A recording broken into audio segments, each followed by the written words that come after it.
Será que a Vale vai chegar aos R$ 40 por ação?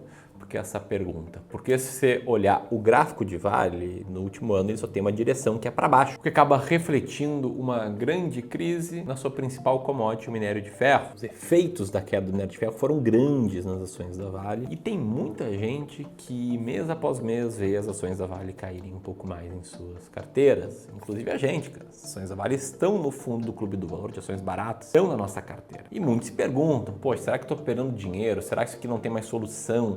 Será que vai seguir caindo? Vai passar dos R$ 40? Ou vai cair ainda mais? Ou será que está no fundo do poço e é hora de comprar mais? Enfim, é sobre isso que a gente vai falar nesse vídeo, explicar o que está acontecendo com Vale, se Vale está barato ou não, e tentando aí desenhar tudo o que está rolando no mercado para que você tenha cada vez mais clareza na hora de tomar boas decisões de investimentos e tome elas com o método. Quem vai guiar toda essa conversa é o meu sócio, Felipe Almeida. Se você gostar desse vídeo, deixa o dedo no like e simbora, Felipão, bola contigo.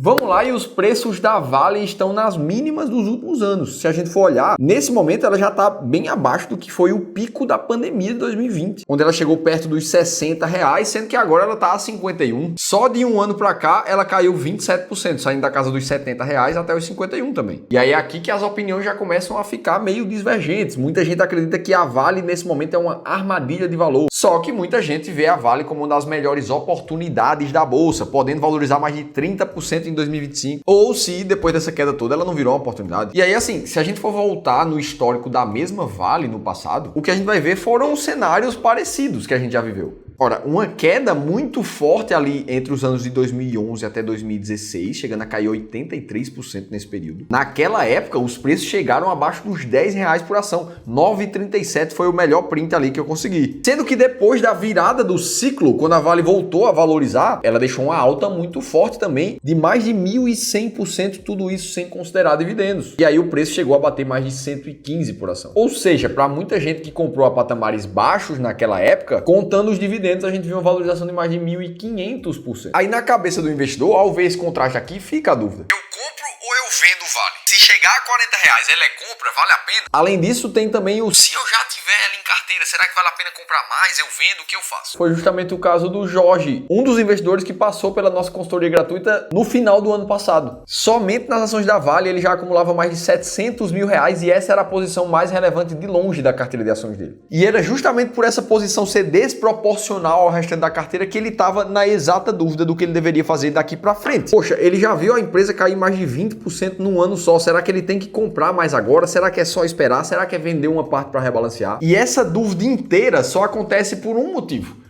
Falta de uma estratégia muito clara nessa carteira. Foi aí que a gente mostrou para ele o nosso sistema de alocação estratégica, que é a única forma de você ter 100% de certeza sempre do que fazer na tua carteira, independente do que acontece com o mercado e com as ações que estão nela. E aí, se como o Jorge, você precisa de ajuda para traçar as suas estratégias, montar a tua alocação ideal e comprar os ativos que realmente façam sentido para você, principalmente se você estiver focado na tua carreira profissional, na tua empresa e não tem tempo suficiente para acompanhar o mercado sozinho, aí eu preciso te convidar para fazer a leitura desse QR Code que vai aparecer aqui na tela, ou de clicar no primeiro link da descrição do vídeo que vai te levar direto para a inscrição da nossa consultoria gratuita, onde a gente vai reservar 1 hora de um dos nossos especialistas treinados com as nossas filosofias para olhar para o teu caso individual e ver como é que você pode investir melhor. Beleza, então a gente vê tudo isso, a gente vê que a Vale já passou por um momento parecido no passado, mas ela está num momento de queda agora. Será que tem algum fator que esteja jogando a favor da Vale? Será que ela chega nos 40? Será que ela já está barata demais? Bom, pensando na empresa como um todo, a Vale tem alguns fatores que a diferenciam de outras empresas no Brasil. Primeiro de tudo, que ela é a quarta maior mineradora do mundo, segundo a lista do Mining.com, e ela está presente atualmente no mundo inteiro praticamente. Um segundo ponto que a Vale não tem como perder é o baixo custo de produção de minério de ferro que ela tem, que foi justamente um aprendizado que a empresa trouxe lá da crise que ela viveu entre 2011 até 2015. Porque afinal não é do dia para a noite que a empresa perde mais de 80% do seu valor no mercado, como a gente já mostrou. Além disso, naquela época, quando a gente olha para o preço do minério de ferro internacional, o que a gente via também de 2011 até o início de 2016 foi uma queda muito forte desse minério, saindo da casa dos $185 por tonelada até a casa dos $39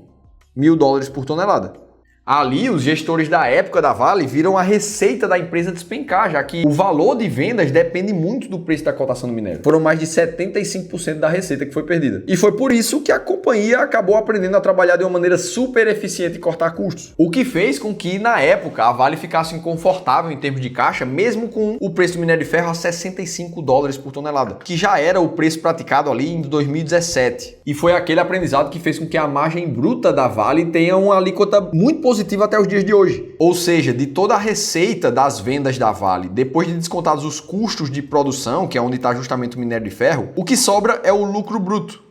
E a margem bruta mostra o quanto que fica de dinheiro no caixa da empresa depois de pagar todos os custos. A gente está falando de 40% após os gastos com minério. O que é uma cifra que veio aumentando justamente de 2015 para frente, ou seja, a Vale conseguiu ser muito eficiente e até hoje manter uma margem bruta próxima a 40%. Ou seja, como a empresa não controla o preço do minério de ferro, o que está no controle dela é vendas e custos. Os custos ela conseguiu segurar. Isso é legado dos últimos 10 anos para a empresa. Só que nem tudo são flores. O contexto atual que a Vale vive é um cenário muito ruim para a China já há alguns anos, principalmente no que se fala de construção civil, a principal indústria do mundo que demanda minério de ferro do mundo inteiro e que, por não estar construindo tão bem assim, acabou impactando os preços da Vale por aqui. Sem falar que desde a eleição do presidente Trump, o que a gente vê são tarifas de importações que podem chegar até 60% entre Estados Unidos e China, o que pode trazer mais 4 anos de dificuldade para a economia chinesa. E aí fica a pergunta, será que a Vale pode continuar caindo e chegar nos 40%? Será que a gente vai ver algo parecido com o que aconteceu no passado? E aí eu só preciso te deixar um cuidado muito importante aqui. Independente do preço da Vale, para 3 tipos de investidores, ela não passa nem perto de ser uma oportunidade. Primeiro, para aqueles investidores que estão pensando em fazer um plano de curto prazo, trocar a sua casa, pagar a faculdade dos filhos nos próximos 5 anos. Se o seu caso for alguma coisa desse tipo, você nem deveria estar pensando em investir em ações. Até porque a Vale já teve períodos de valorização, mas também teve os períodos de queda dela, como a gente falou, de 2011 até 2016. Imagina uma pessoa que investiu R$100 mil e fez aportes de R$2 mil durante esse período aqui, onde no final de 5 anos investidos, aquela pessoa tirou do bolso R$218 mil